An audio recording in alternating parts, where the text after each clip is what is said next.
মই অভিলাষ আৰু লৈ আহিছো এটা ৰাজনৈতিক খবৰ মিত্ৰতা দেখিবলৈ পোৱা গৈছে বৃহৎ ফাট মেলিছে দেখিবলৈ পোৱা গৈছে অখিল গগৈ আউট আনফালে লুৰিণজ্যোতিক ইন কৰি ৰাখা দেখিবলৈ পোৱা গৈছে সমান্তৰালকৈ কেইবাটাও মন্তব্য আগবঢ়াইছে মিত্ৰতা সন্দৰ্ভত ডাঙৰ খবৰ আহি পৰিছে মিত্ৰতাৰ ফাট মেলিছে অখিল গগৈক বাদ দিয়া হৈছে অখিলক বাদ দি লুৰিণজ্যোতি গগৈৰ সৈতে কংগ্ৰেছে মিত্ৰতা কৰিব আৰু বৰ্তমান সময়ত মিত্ৰতাৰ পৰা বাদ পৰিল ৰাইজৰ দল ক'ত কি হৈছে সন্দৰ্ভত লৈ আহিছো সবিশেষ এটা গুৰুত্বপূৰ্ণ খবৰ ৰাজনৈতিক খবৰ মিত্ৰতাৰ নতুন সমীকৰণ অখিল গগৈ আউট লুৰিণজ্যোতি ইন এটা গুৰুত্বপূৰ্ণ খবৰ আহিছে কংগ্ৰেছে উজনি অসমৰ সমষ্টিহে দিয়ে অখিল গগৈ কংগ্ৰেছে উজনি অসমৰ সমষ্টি দিয়ে অখিল গগৈ মিত্ৰতাৰ পৰা ৰাইজৰ দল বাদ পৰিছে এটা গুৰুত্বপূৰ্ণ খবৰ ৰাজ্যৰ ৰাজনীতিত বৰ্তমান গুৰুত্বপূৰ্ণ খবৰ আহিছে ৰাইজৰ দল বাদ পৰিছে অখিলক বাদ দি লুৰিণ আৰু বাওপন্থীৰে আগবাঢ়িব কংগ্ৰেছ কংগ্ৰেছৰ মিত্ৰতা হ'ব এজেপি বাওপন্থী আৰু এপিএইচএলচিৰে অসম জাতীয় পৰিষদ বাওপন্থী দল আৰু এপিএইচএলচিৰে মিত্ৰতা হ'ব সংখ্যালঘু মুছলমান বিধায়কে অখিল গগৈক নিবিচাৰে যাৰ কাৰণে মিত্ৰতাৰ পৰা বাদ পৰিছে অখিল গগৈ এটা গুৰুত্বপূৰ্ণ খবৰ ৰাজ্যৰ ৰাজনীতিত বৰ্তমান সময়ত এটা গুৰুত্বপূৰ্ণ খবৰ আহিছে অখিল গগৈ বাদ পৰিছে মিত্ৰতাৰ পৰা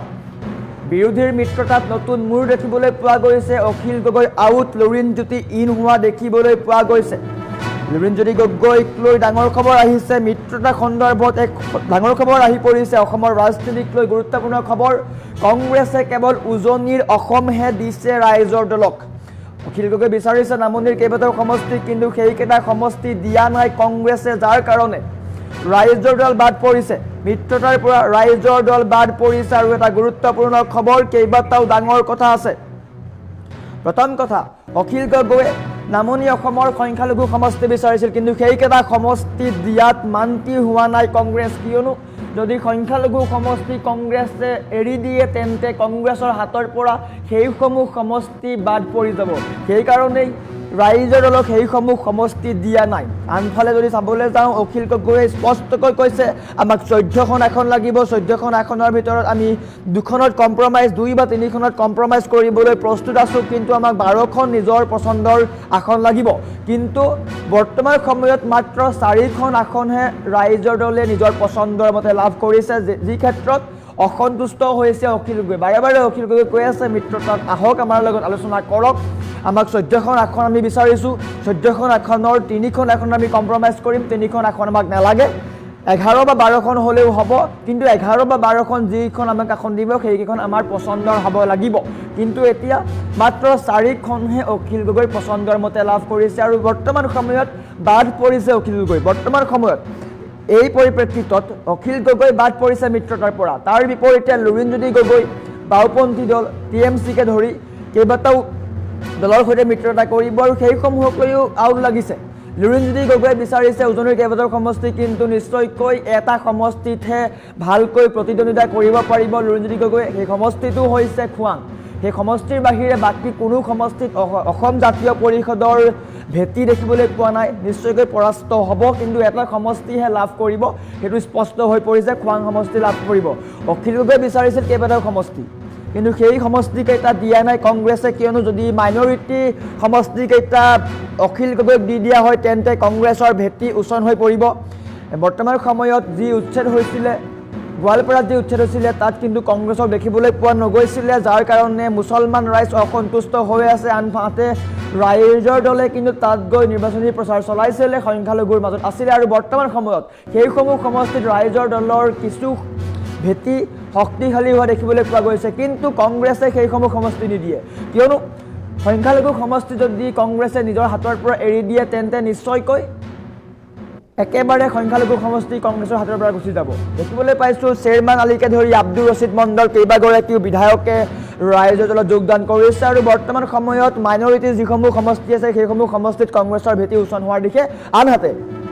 ৰাইজৰ দলে মৰিগাঁও বিচাৰিছিলে মৰিগাঁও সমষ্টি বিচাৰিছিলে আৰু কেইবাটাও সমষ্টি বিচাৰিছিলে কিন্তু সেইকেইটা সমষ্টি দিয়াত অস্বীকাৰ কৰিছে কংগ্ৰেছে কিয়নো মৰিগাঁও সমষ্টি ধিং এইসমূহ সমষ্টি মাইনৰিটি এলেকাত বা সংখ্যালঘু সমষ্টি যদি সেইসমূহ সমষ্টি কংগ্ৰেছে এৰি দিয়ে তেন্তে নিশ্চয়কৈ মিত্ৰতাৰ ক্ষেত্ৰত সেইবোৰ আপোচ কৰা নহ'ব ৰাইজৰ দলে সেইবোৰ কৈ আছিলে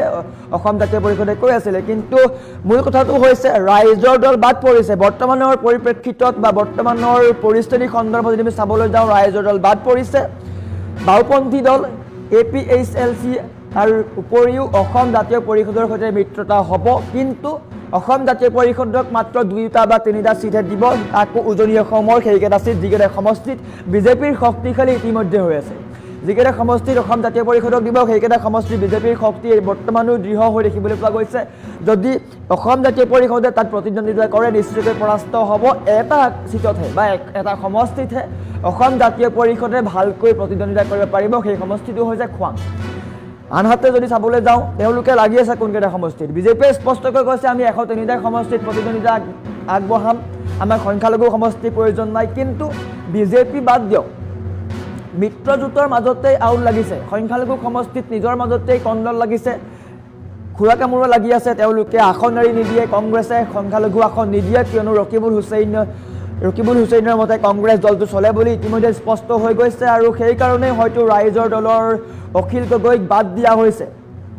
মিত্ৰতাৰ পৰা বাদ দিয়া হৈছে অখিল গগৈ। এটা গুৰুত্বপূৰ্ণ খবৰ, ৰাজ্যৰ ৰাজনীতি গুৰুত্বপূৰ্ণ খবৰ আহিছে, অখিল গগৈ বাদ দিয়া হৈছে। আৰু বিশেষকৈ উজনি অসমৰ আসনহে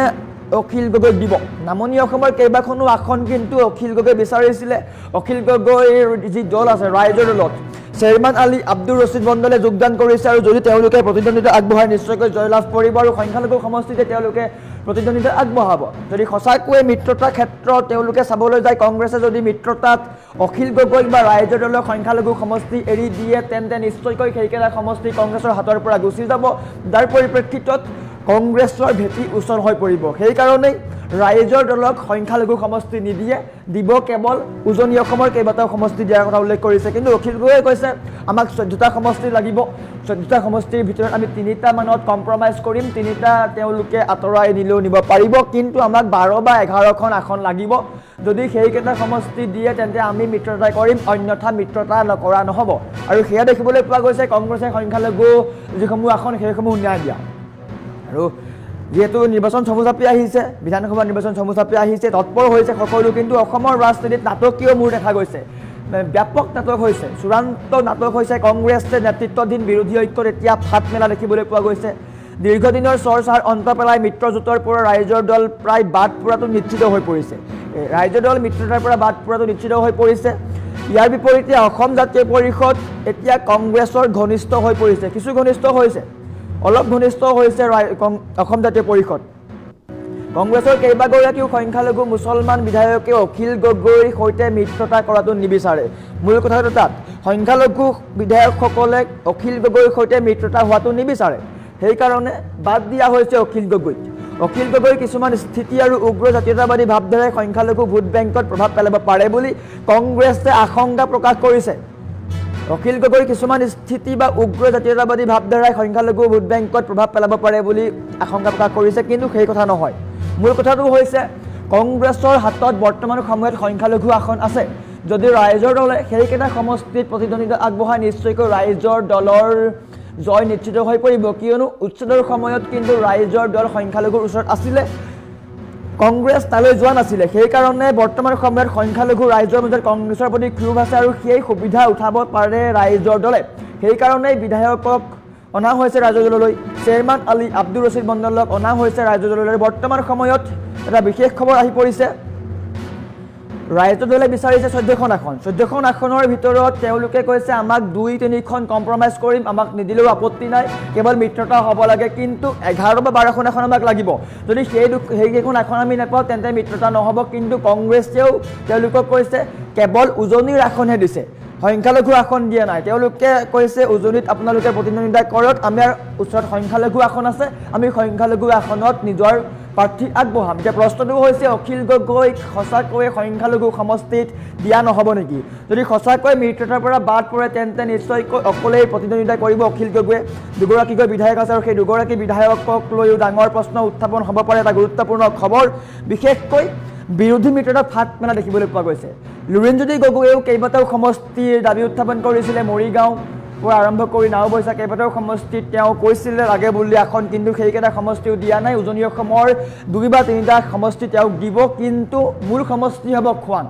লুৰিণজ্যোতি গগৈৰ মূল প্ৰতিদ্বন্দ্বী হ'ব খোৱাঙত বিশেষকৈ বাকী যিকেইটা সমষ্টি আছে সেইকেইটা সমষ্টিত কিন্তু বিজেপিৰ ভেটি সুদৃঢ় বুলি ধৰিব পাৰি বিজেপিৰ সৈতে তেওঁলোকৰ মোকাবিলা নহ'ব নিশ্চয়কৈ পৰাস্ত হ'ব কিন্তু খোৱাং সমষ্টি মাত্ৰ এটা সমষ্টিতহে লুৰিণজ্যোতি গগৈয়ে ভালদৰে প্ৰদৰ্শন কৰিব পাৰিব কিন্তু তাৰ বিপৰীতে কংগ্ৰেছে বাকীসমূহ আসন লৈছে 100খন আসন কংগ্ৰেছে লৈছে সেইকেইখনৰ উপৰিও কিন্তু 26খন যি আসন আছে সেই 26খন আসনত কিন্তু তেওঁলোকে খুৰা কামোৰা কৰি আছে আৰু এইবাৰ ৰাইজৰ দলক মিত্ৰতাৰ পৰা বাদ দিছে বৰ্তমান সময়লৈকে ৰাইজৰ দলক মিত্ৰতাৰ পৰা বাদ দিছে আৰু অসম জাতীয় পৰিষদ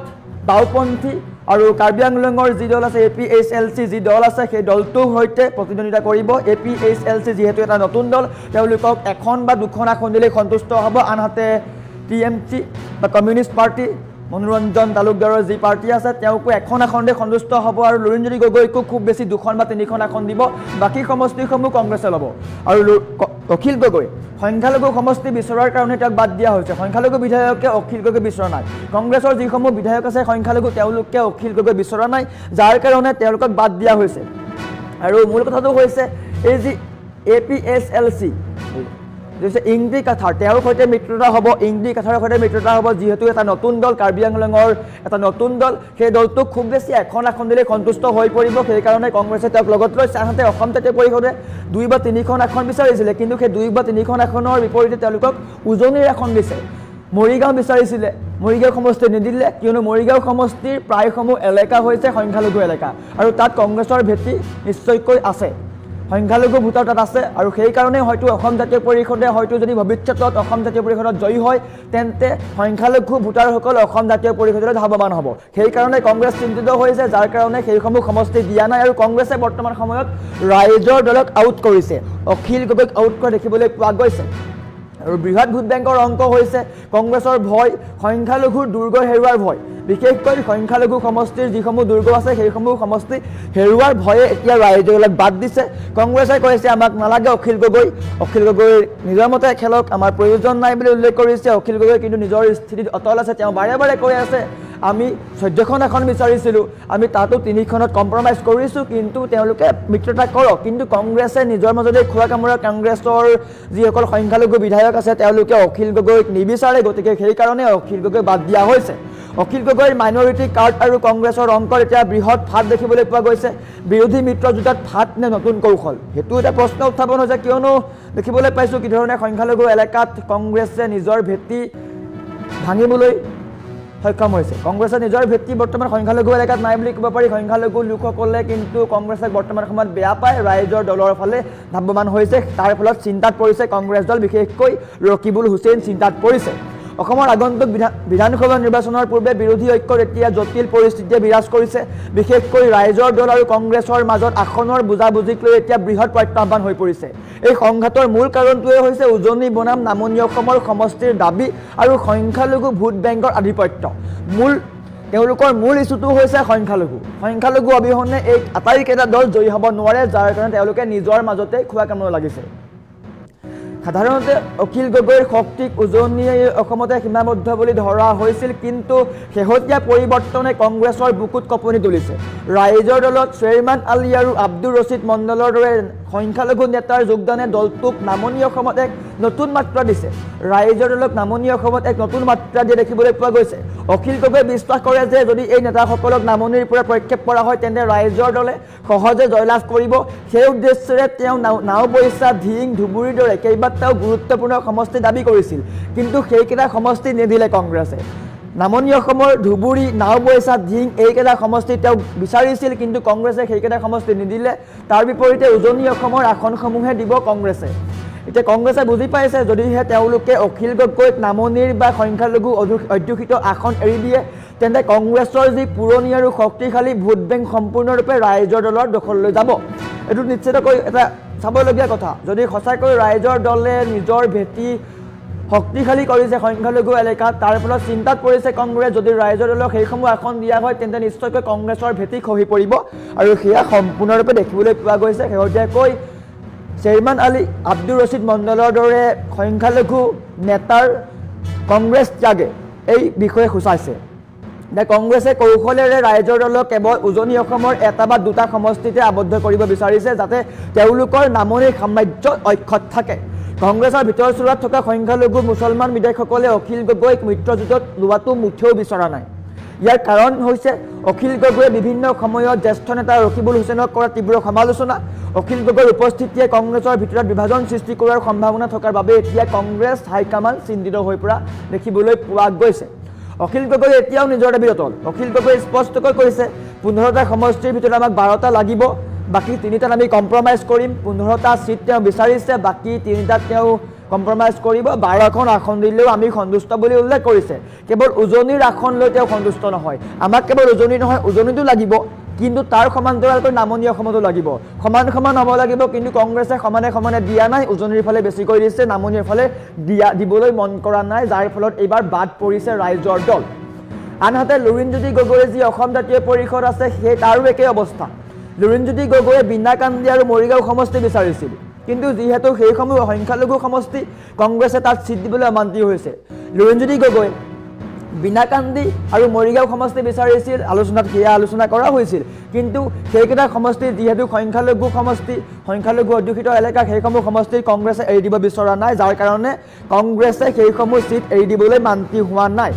এতিয়া লুৰিণক উজনিত 2ৰ পৰা 3খন আসন দিয়াৰ কথা চলি আছে, যদি কাৰিকৰীভাৱে সেইবোৰ খাটাং হোৱা নাই, কিন্তু মুঠেই কেৱল খোৱাং সমষ্টিটোহে তেওঁলোকৰ হাতলৈ যোৱাৰ সম্ভাৱনা আছে। বাকীকেইটা সমষ্টিত কিন্তু বিজেপিৰ ভেটি সুদৃঢ় হৈ আছে। বাকী যি সমষ্টিয়ে নকওঁকে উজনি অসমৰ প্ৰায়সমূহ সমষ্টিত বিজেপি আছে, আৰু বিজেপিত লুৰিণজ্যোতি গগৈৰ দৰে এগৰাকী নেতাই তাত প্ৰতিদ্বন্দ্বিতা কৰিব নোৱাৰে বা জয় হ'ব নোৱাৰে। কেৱল এটা সমষ্টিহে তেওঁলোকৰ ওচৰত থাকিবলৈ সম্ভৱ হ'ব পাৰে। এতিয়া বৰ্তমানৰ পৰিস্থিতি চাই এনেকুৱা লাগিছে যেন কংগ্ৰেছে ৰাইজৰ দলক মিত্ৰতাৰ পৰা ফালৰি কাটি দিয়াৰ বাবে এক ব্লু প্ৰিণ্ট সাজিছে। যিহেতু অখিল গগৈয়ে সংখ্যালঘু সমষ্টিসমূহ নিজৰ দখললৈ নিব বিচাৰিছে, সেইবাবে কংগ্ৰেছে তেওঁক মিত্ৰজোঁটৰ পৰা আউট কৰি এজেপি বা অসম জাতীয় পৰিষদ, বাওঁপন্থী আৰু APSLCৰে মিত্ৰতা আগবাঢ়িব বিচাৰিছে। আৰু এতিয়া ৰাইজৰ দল বাদ পৰিছে, বিশেষকৈ অখিল গগৈ উজনি অসমৰ চিটৰ সমান্তৰালকৈ নামনি অসমৰ কেইবাটাও চিট বিচৰাৰ কাৰণে তেওঁক বাদ দিয়া হৈছে। বৰ্তমান সময়লৈকে কিন্তু এইকেইটা সমষ্টিত তেওঁ বাদ পৰিব পাৰে। এতিয়া গুৰুত্বপূৰ্ণ খবৰ, মিত্ৰজোঁটৰ বৃহৎ ফাঁট-ফুৰা দেখিবলৈ পোৱা গৈছে। বিৰোধীৰ মিত্ৰতাত নতুন মূৰ দেখিবলৈ পোৱা গৈছে। অখিল গগৈ আউট হৈছে, লুৰিণ ইন হোৱা দেখিবলৈ পোৱা গৈছে। লুৰিণজ্যোতি গগৈক উজনিৰ 2টামান সমষ্টি দিব, তাৰে মূল সমষ্টি হৈছে খোৱাং। তেওঁ বিচাৰিছিল বিনাকান্দি আৰু মৰিগাঁও, কিন্তু সেইকেইটা সমষ্টি কংগ্ৰেছে নিদিলে, কিয়নো সেইকেইটা সমষ্টি সংখ্যালঘু সমষ্টি। যদি অসম জাতীয় পৰিষদক সেইকেইটা সমষ্টি দিয়া হয়, তেন্তে কংগ্ৰেছৰ পৰা সেইকেইটা সমষ্টি নাইকিয়া হ'ব পাৰে। গতিকে লুৰিণজ্যোতি গগৈক মাত্ৰ 2ৰ পৰা 3টা সমষ্টি দিব, তাকো উজনিত। আনহাতে অখিল গগৈয়ে বিচাৰিছিলে 15টা চিট, কিন্তু 15টা চিটৰ সমানে সমানে বিচাৰিছে। তেওঁ উজনি অসমতো বিচাৰিছে আসন, তাৰ সমান্তৰালকৈ নামনি অসমতো বিচাৰিছে, কিন্তু কংগ্ৰেছে নামনি অসমৰ আসনসমূহ অখিল গগৈক দিবলৈ মান্তি হোৱা নাই, কিয়নো সেইসমূহ হৈছে কংগ্ৰেছৰ এলেকা। ৰকিবুল হুছেইন আছে, ধুবুৰী, গোৱালপাৰা, গোলকগঞ্জ, যিসমূহ সমষ্টি কংগ্ৰেছৰ হয়, সেইসমূহ সমষ্টি যদি কংগ্ৰেছে এৰি দিয়ে, তেন্তে নিশ্চয়কৈ আগন্তুক দিনত ৰাইজৰ দলে সেইসমূহ সমষ্টিত নিজৰ ভেটি দৃঢ় কৰিব, যাৰ ফলত চিন্তাত পৰিছে কংগ্ৰেছ। আৰু সেইকাৰণে হয়তো ৰাইজৰ দলক বাদ দিয়া হৈছে, আৰু এতিয়া APSLC, বাওঁপন্থী আৰু AJPৰ সৈতে মিত্ৰতা হ'ব, আৰু মিত্ৰতা সন্দৰ্ভত আলোচনা হ'ব।